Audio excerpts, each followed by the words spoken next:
بسم اللہ الرحمن الرحیم۔ السلام علیکم۔ دجال کے بارے میں حیرت انگیز حقائق۔ یقیناً دجال کے بارے میں ہم سب کے ذہنوں میں بہت سے سوالات گردش کرتے رہتے ہیں کہ دجال کیسے پیدا ہوا، اور اس کے ماں باپ کون تھے، اور اس کی بیوی کون تھی۔ دجال کے بارے میں بہت سے علماء اکرام کا خیال ہے کہ وہ ایک انسان ہے جو حضرت ابراہیم علیہ السلام کے دور میں موجود تھا، اور اللہ نے شیطان کے ساتھ ساتھ دجال کی موت کو بھی ایک مدت تک ملتوی کر دیا، اور یہی وجہ ہے دجال آج تک زندہ ہے۔ لیکن آج وہ کہاں ہے اور وہ کب ظاہر ہوگا؟ تو اس کے بارے میں احادیث سے یہ ملتا ہے کہ دجال کو ایک نامعلوم جزیرے میں قید کیا گیا ہے، جس کا علم اللہ کے سوا کسی کو بھی نہیں ہے۔ متعدد علماء کے مطابق دجال کا ٹھکانہ جاپان کے شیطانی سمندر میں ہے، جبکہ صحیح مسلم کی ایک روایت کے مطابق دجال کا خروج مشرق سے ہوگا۔ بہت سی احادیث میں ملتا ہے کہ دجال قوم یہود سے ہوگا، اور اس کے پیروکاروں میں زیادہ تر یہودی ہی ہوں گے۔ اگر عیسائیت کے لوگ داستانوں کو سنیں تو ان میں دجال کا ذکر کچھ اس طرح ملتا ہے کہ دجال ایک ایسے گھر میں پیدا ہوگا جس گھر کے رہنے والے انتہائی نیک اور ایماندار ہوں گے۔ یہ خاندان یعنی اس کے والدین سالوں سے بیٹے کی دعا کر رہے ہوں گے، اور پھر اللہ ان کے گھر بیٹا پیدا کرے گا جو دجال ہوگا۔ یہودی دجال کو اپنا مسیحا قرار دیتے ہیں۔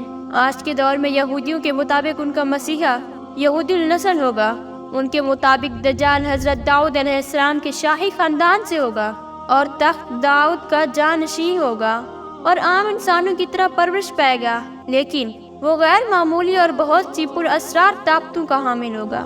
یہودی علماء کے مطابق وقت مقرر سے پہلے خود دجال کو بھی علم نہیں ہوگا کہ وہ یہودی قوم کا نجات دہندہ اور خدا کا مرتکب کرتا ہے۔ خدا اس کی آمد کے وقت اس کو اس کا مقام بتا دے گا، تب وہ یہودیوں کا نجات دہندہ بن کر انتہائی حیرت انگیز قوتوں کے ساتھ سامنے آئے گا، اور دنیا بھر میں موجود دھکے کھاتے اور ذلیل و رسوا یہودیوں کو جمع کر کے اسرائیل میں بسائے گا۔ ان کے عقیدے کے مطابق وہ مسجد اقصی کو شہید کر کے اس کی جگہ یہودیوں کا قبیلہ یعنی ہیکل سلیمانی تعمیر کرے گا۔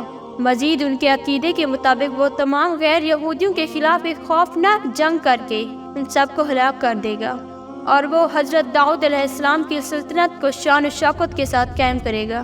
یہ سلطنت اسرائیل کی سرحد سے عراق کے دریائے فرات سے ہوتی ہوئی مصر کے دریائے نیل تک پھیلی ہوگی۔ پھر وہ تمام یہودیوں کو اپنی بنائی گئی خود ساختہ شریعت پر عمل درآمد کرائے گا۔ یہودیوں کی کتابوں میں درج ہے کہ خدا نے دنیا کی بادشاہت کو صرف حضرت داؤد علیہ السلام کی نسل یعنی یہودیوں کے لیے مخصوص کر رکھا ہے، لہٰذا ان کا ماننا یہ ہے کہ دجال ایک عظیم پیغمبر ہوگا، لیکن حضرت موسیٰ علیہ السلام سے کم عظیم ہوگا۔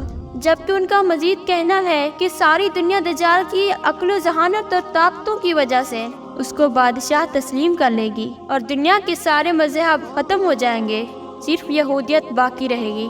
اب آپ کو واضح ہو چکا ہوگا کہ یہودی دجال کے بارے میں کیا سوچتے ہیں، لیکن یہودیوں کی اس نظریے کے برعکس ہمارے پیارے آقا محمد صلی اللہ علیہ وآلہ وسلم نے 1400 سال پہلے ہی بتا دیا تھا کہ یہودی دجال کو اس کی طاقتوں کی وجہ سے اپنا آقا اور رہنما مان لیں گے۔ اب پتہ چلتا ہے کہ وہ ایسا کیوں کریں گے۔ لہٰذا آج دنیا میں جتنی بھی بد امنی ہے وہ یہودیوں کی جانب سے اس لیے پھیلائی جا رہی ہے کہ جلد از جلد اپنے مسیحا کو دنیا پر حکمران دیکھنا چاہتے ہیں۔ اسرائیل کا قیام بھی دجال کے استقبال کی پہلی باقاعدہ تیاری کی وجہ سے ہے۔ یہودی دجال کو ایک خوبصورت نوجوان مانتے ہیں، لیکن اسلام کے نزدیک دجال ایک بدصورت اور کانا شخص ہوگا۔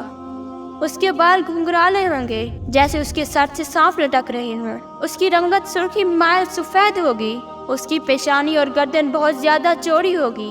اس کا قد چھوٹا ہوگا اور کمر میں کپ ہوگا۔ اس کے باوجود وہ بہت طاقتور ہوگا، اور وہ عام انسانوں کی طرح نہیں چل سکے گا۔ دجال ایک مرد ہوگا اور اولاد پیدا کرنے کی صلاحیت سے محروم ہوگا۔ اس کی پیشانی پر دونوں آنکھوں کے بیچ کافر لکھا ہوگا۔ ایک دفعہ امام برزنجی نے دجال کی نسب کے بارے میں فرمایا تھا کہ دجال جنات پر قابو رکھتا ہے، جس نے جنات کی نسل میں شادی کی تھی، اور دجال کی آباء و اجداد کا تعلق حضرت سلیمان علیہ السلام کے دور سے ہے۔ وہ